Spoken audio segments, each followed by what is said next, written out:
We've been going through the book of, or not book, but the person of David, more written on him than anyone else in Scripture. And so outside of Christ, but you look at him and there's so much to be written, and you look at most books, they skip this part. Because it's a lot of people don't think there's enough to write about when they write on this particular part of his life as we're coming to a close on David. But I think there's a lot that we can learn from it. As a lot of you know, I love to study the Bible characters, and they're filled with, Scripture's filled with them, and they show their strengths, they show their weaknesses, they show their ups, and they show their downs. How many of you would like to include that in your biography? Your ups and your downs and your failures. It's amazing how they do that. 1 Corinthians 10, verse 6 and verse 11 tells us that they are written so that you and I can learn from them. So I think we can learn. Don't make the same mistake. Do the things that they're doing. So we can learn a lot from it. But I think there's a lot of different things. You think about heroes, there's a lot of different types of heroes. How many of you in this room see yourself as a hero? Well, I'm going to venture to say today, after you finish part of it, you'll see there are a lot of heroes in this room. So I think there can be a lot. Not that you are seeking it, but that you can be. By doing what you should do, you can become a hero in somebody else's life. So be thinking about that. They can take a lot of different forms, and a lot of times if we don't record them, nobody knows about them. One, how many of you knew who Private Doss was before the Hacksaw Ridge movie? Almost nobody. And how many men did he save, risking his life, doing what he did? Because somebody recorded. You're going to find today there's a lot of people in Scripture that I dare to bet if I mention their name, you know nothing about them, and they were a hero. And so think about it. How many of us have heroes, and how many of us have ever written it down so people who come after us will know who our heroes are and how we can thank them? Let's think about it, how we can do that. It comes in a lot of different forms, but think about it. Are you a hero, and how many of you want to be a hero? Let's look at it. We'll look in 2 Samuel chapter 21, where it'll start off. This is where you look at most of the people that write on David. We'll just omit this part. 2 Samuel 21. And what you have, if you remember in Psalm 78, 72, you have a great Aesop wrote the psalm under the inspiration of the Holy Spirit. The last verse makes the statement that David shepherded Israel with integrity of his heart and his skillful hands. Now, think about that. That's really saying a lot. Integrity and skillful hands as a shepherd. So look at this, what he is now faced with, and think about how you would do it. He's been obviously king, coming towards the end of his career. And notice then, cleaning up somebody else's mess. Do you want to know the title for this part? How many of you ever been asked to clean up somebody else's mess? The ones that clean up other people's mess, are they not a hero? How of you, and family and everything else, are cleaning up other people's messes and helping? And you're a hero to those people in your family. Let's see how David does it here. Do you think about it? First of all, notice the ruin that you have in first part of verse 1. Now there was a famine in the days of David for 3 years, year after year. Now obviously the first year you have a famine, you may not think as much about it.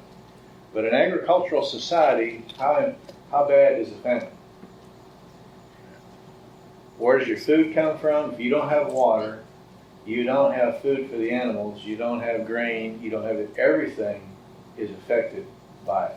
Now it's bad when it's 1 year. Now you're on to 3 years. How much loss of life are you going to have with a famine like that? So think about it. Here you have. So when you have a crisis, somebody else's mess, notice what David does. It's a good lesson for all of us. Notice what he does. David sought the presence of the Lord. Okay, we have a famine. We're in the 3rd year. Why are we having a famine? He doesn't know the answer. He turns to the Lord and starts praying. We're not told how long he was praying and asking him either, are we? So he seeks the Lord, and notice what the Lord tells him. The reason. Notice it says, the Lord said this, for Saul and his bloody house, because he put the Gibeonites to death. Okay, now if you think about it, so the king called the Gibeonites, and we're going to see it here in a second. If you remember in Joshua chapter 9, the Gibeonites, when Joshua was coming through the land, conquering the land, the Gibeonites, you remember, were neighbors, and they were in the path of being, so they pretended like they had traveled a long way, and they made a treaty, and remember, Joshua and the leaders did not pray about it. And they made a treaty, we will not harm you, we'll do all the rest of this. Then when they get there, after a couple of days later, but they had signed and made a covenant with them. Because they made a covenant then, they then were slaves, but they did not kill them or take it. Now then when Saul comes, Saul breaks the treaty and he's trying to wipe them all out.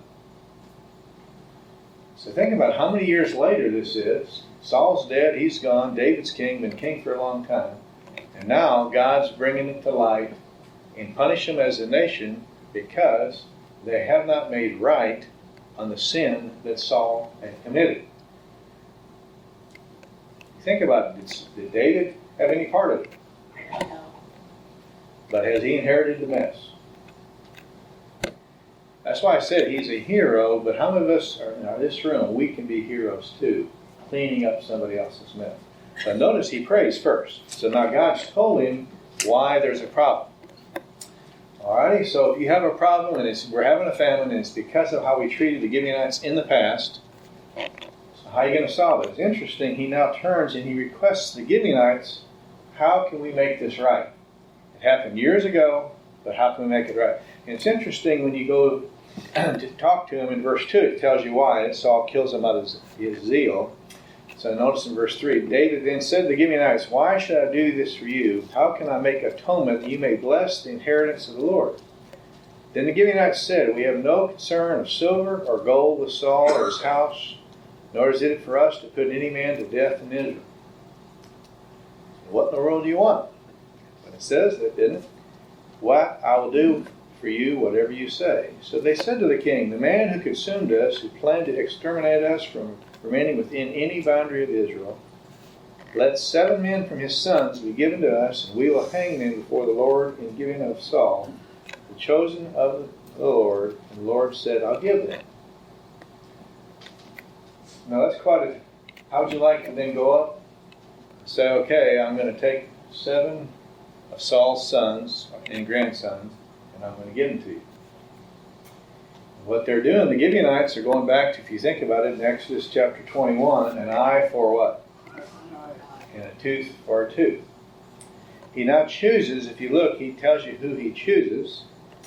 In verse 7, you think about it. And also I want you to think about, it's important to remember Deuteronomy 24 in verse 16. What does Deuteronomy 24:16 say?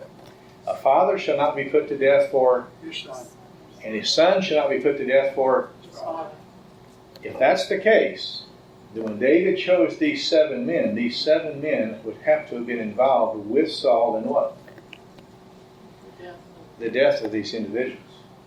Otherwise, he'd be going against what Scripture told him to do. So think about it, but he also is walking a delicate line, because do we not also have a vow that he made with Jonathan? You see that, so notice the one in verse 7, what he does, he remembers that he's made a vow in verse 7, so he is not going to kill or turn over Mephibosheth to Jonathan's son to him, because he had made a vow.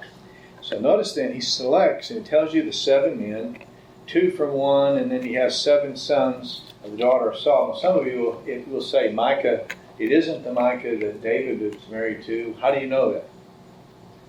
Because you remember it said Micah died, what? Childless.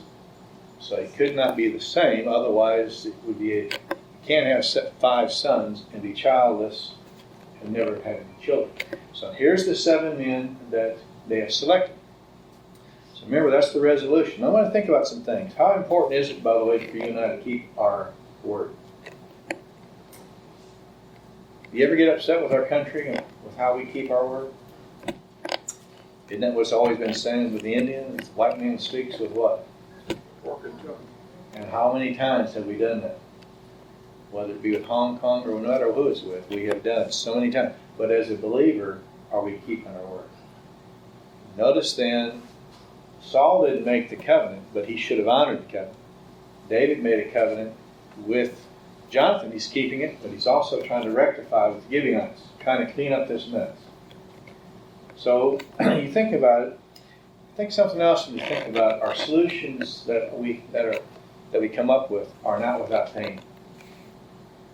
This is causing pain. The solution is going to cause pain. So you look at it. The restoration then takes place. You think about it in verse 9. He gives them over to the Gibeonites. They hang them, and if you notice, it's the first days of harvest, at the beginning of the barley harvest. What time of the year is that? In Israel, it'll be in April. It's important to remember this because of what you see. Notice then in verse 10, the mother of two of the ones that were put to death. Notice she spreads herself on the rock from the beginning of the harvest, April, until the rain on them from the sky. She allowed neither bird of the sky to rest on them by day, nor beast by night. How long did she do it?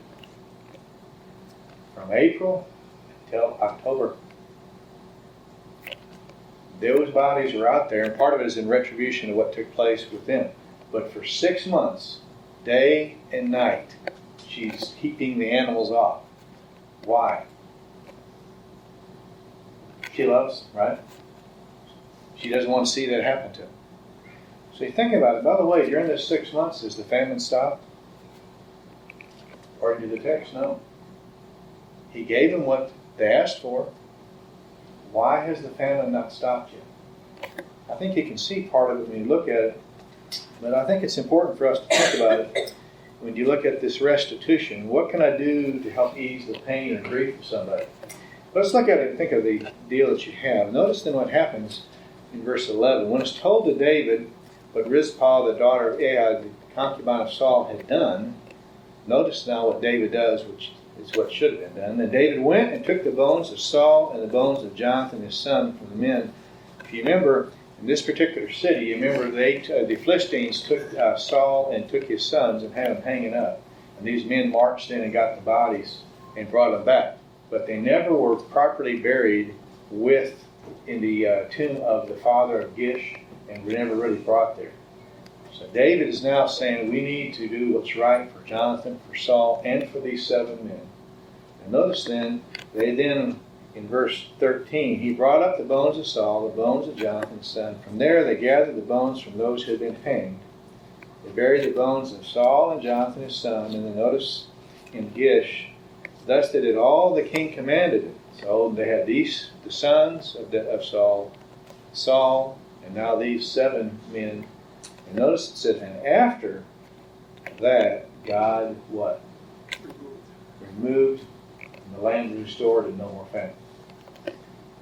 So think about it. They had to do their part, and God restored it. But they had to get the bodies and put them in a proper burial, and so on. I think it's interesting. What can I do to help the pain or grief of somebody? Is this woman grieving? You bet you will. Is there something we can do to help? Is there a mess I can help clean up? I think a lot of you can get involved in a lot of messes, but I want you to think about it. Before David got involved in cleaning up somebody else's mess, he does 2 things. Does he pray?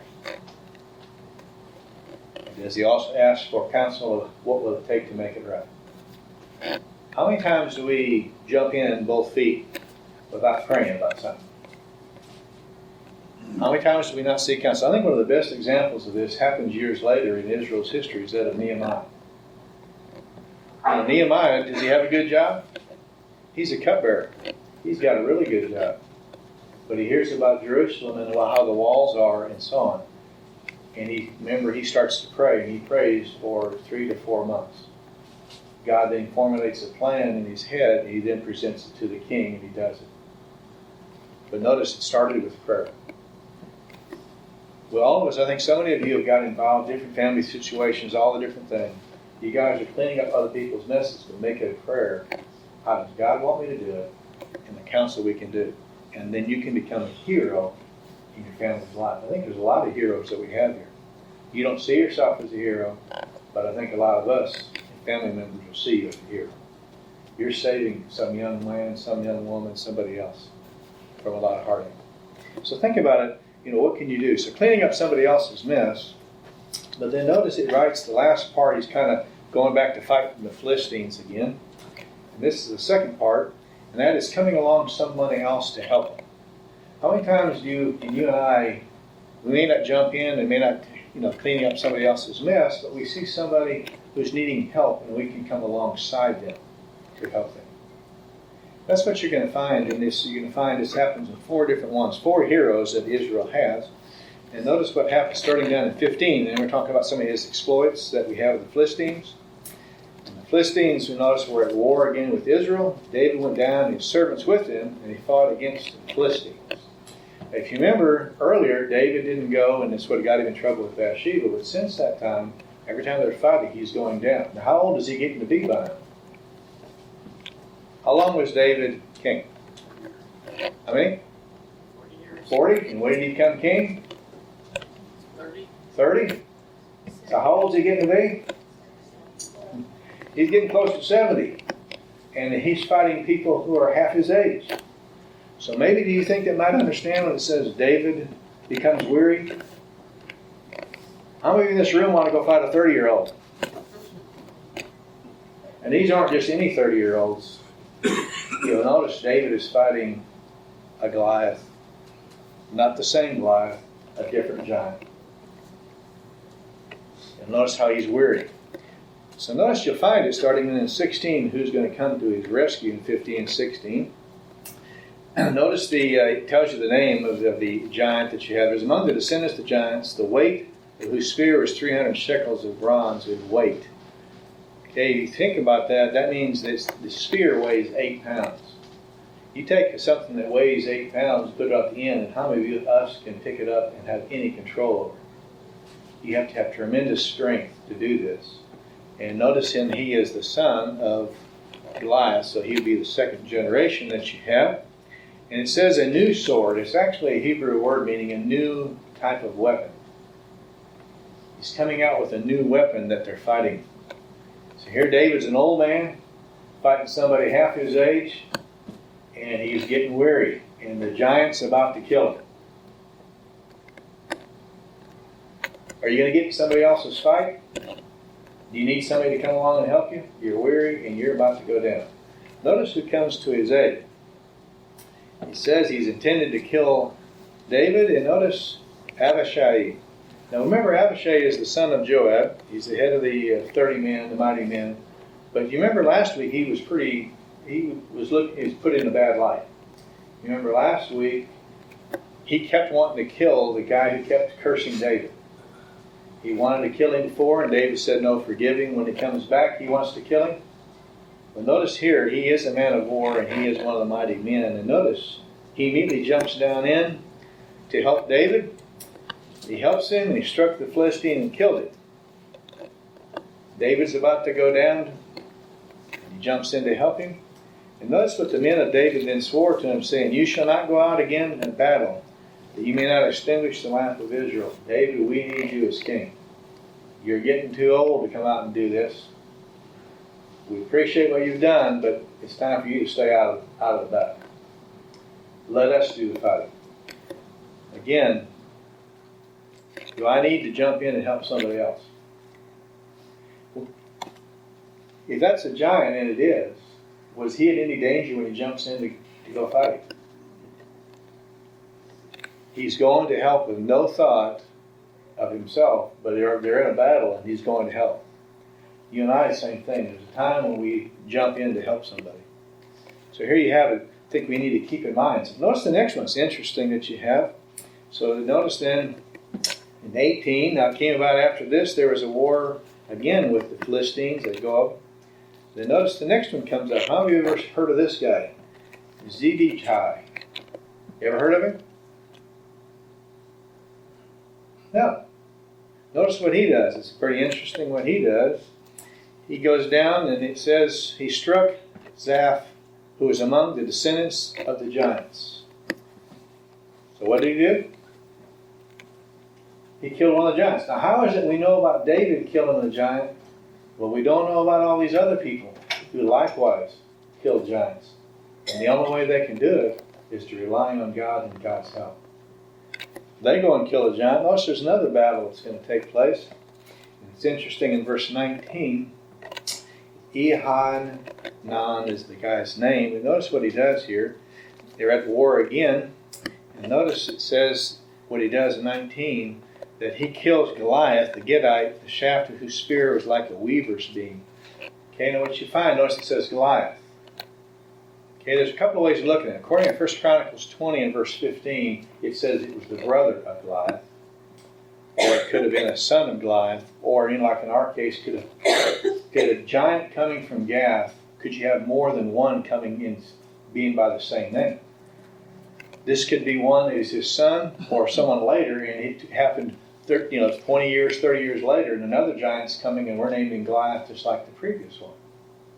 So think about it. Here he is. He goes and he fights another giant and he kills him.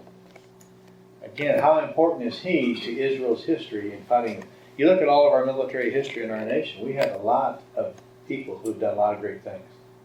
Even in our own churches, we have different giants. By the way, David had his giant. Do these people have their giants they have to face? We have giants we've had to face, and our kids are going to have what? Giants that they have to face. We can't face it for them. So notice how they then do it. Notice the next one I think is kind of interesting. In verse 20, there's a war at Gath. Again, there's a man of great stature, had 6 fingers on each hand, 6 toes, 24 in number. He also had been born to the giants. So notice Goliath has a number of offspring. They've now risen up. And how many of them are going to want to get even with Israel because Israel did what to their dad? So now they're coming and fighting again. That's interesting. Who kills this giant and why? In verse 21. And when he defied Israel, same thing the dad did. Notice who comes to his rescue, or who kills him, is Jonathan. Jonathan, who is Jonathan? Not Jonathan the Saul, because he's already dead. Notice, David's who? David's nephew. His nephew. You remember when the first Goliath came, did the dad go fight him? The dad wouldn't fight him. They were all for war. Remember, David comes to check on his brothers, and they wouldn't fight the giant. But notice the son, when the giant comes, does respond in fighting.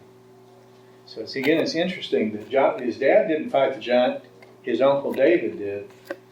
But when the opportunity comes and he defies Israel, just like the original Goliath does, Jonathan now goes and fights and defeats him. And notice it's interesting. So notice in verse 22, these 4 were born to the giant in Gath. So notice there's 4 of them, offspring of them, and David and the hands of his servants all killed them. How did they do it? You ever stop and think about it? Do we each have our own giants, by the way? David no longer can go fight these. He's not capable, humanly speaking. Others had to come and rise to his aid, and others had to rely on God to do it, just like David did.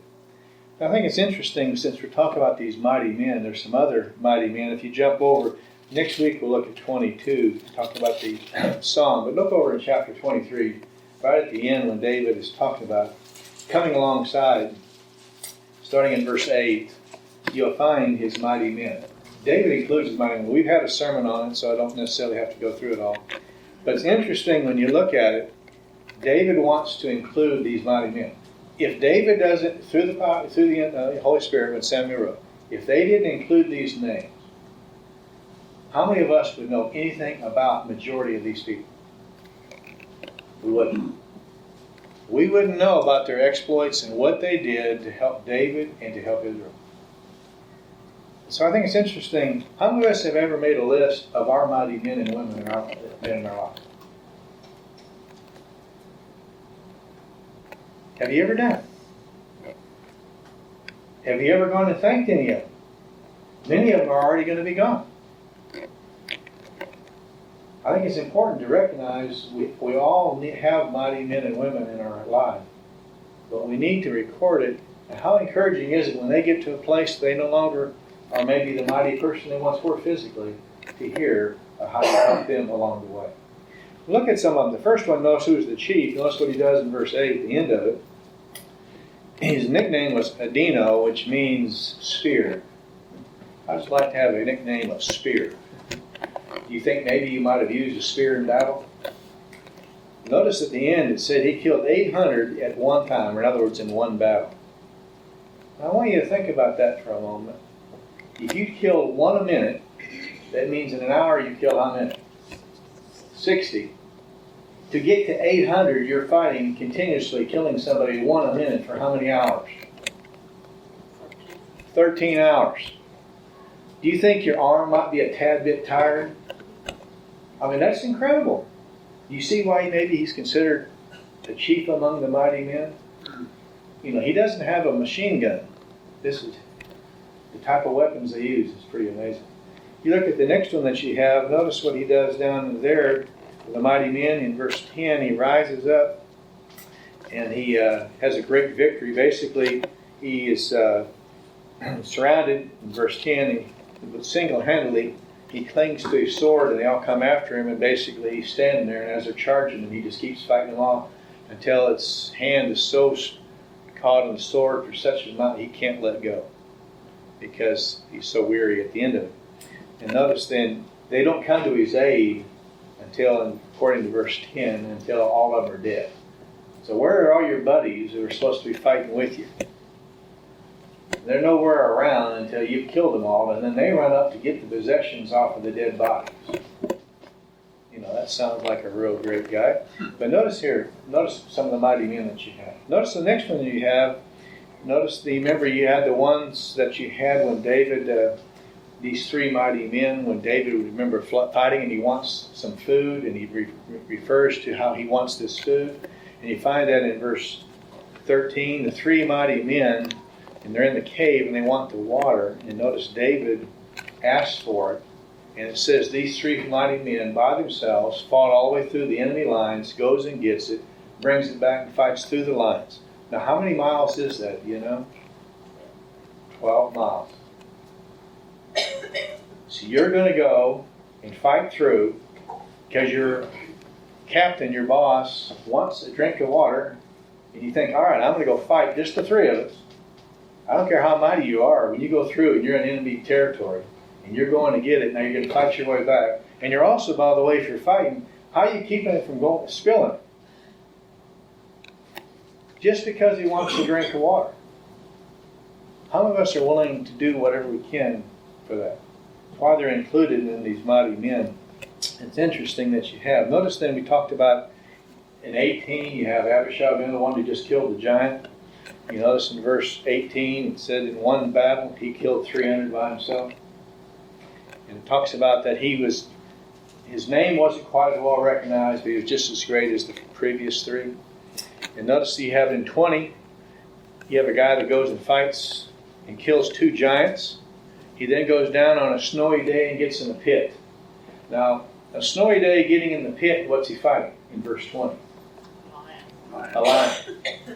Who's going to have better traction on a snowy day in a pit? You or the lion? And he kills the lion.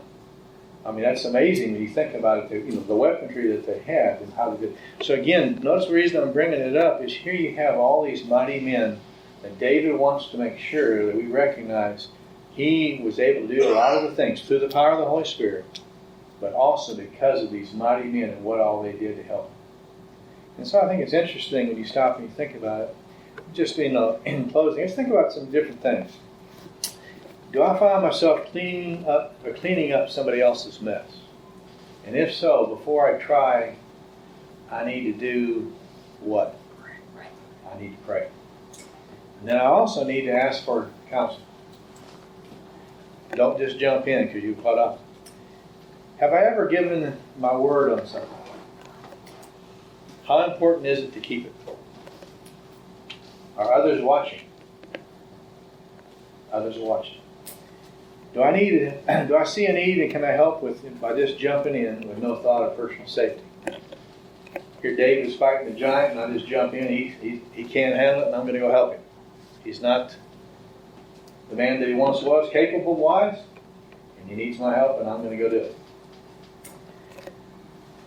What giants are you facing? Any of you have any giants you're facing? There isn't a person that's not facing a giant, and they're going to vary. The giants kept coming, didn't they? You kill or defeat one giant, and you're gonna have another one. You defeat that giant, and you're gonna have another one. But you always defeat him with God's help, relying on Him. Have I ever made a list of my mighty men and women in my life? Have I ever done it? Have I ever gone to think? So I want to think about it. Anybody have a mighty person or a man or woman in their lives that they'd like to just say, hey, I'd like to thank somebody? Anybody? You know, I can't let you out 3 minutes early. Yes. Rosemary. Rosemary. Yep, great. And again, I think a lot of that, Rosemary won't see herself as a hero. You're doing what you can do to help, but you can be a hero in somebody else's life. Who else? Yes. My mom. Your mom. Yes, Jerry. My dad, Dad? Donnie, Donnie? I used to talk to Dawn. He would open up and talk to me about his war experiences. Most of the time he wouldn't talk to me about it. I appreciate it for that. Dad? Yes. Susan. Susan? But if I asked you today earlier, how many in your room consider yourself a hero, and what'd you say? We can be heroes in other people's lives. Just following the Lord and doing what He asks you to do. Jump in and help. In and help. In and help. In and help.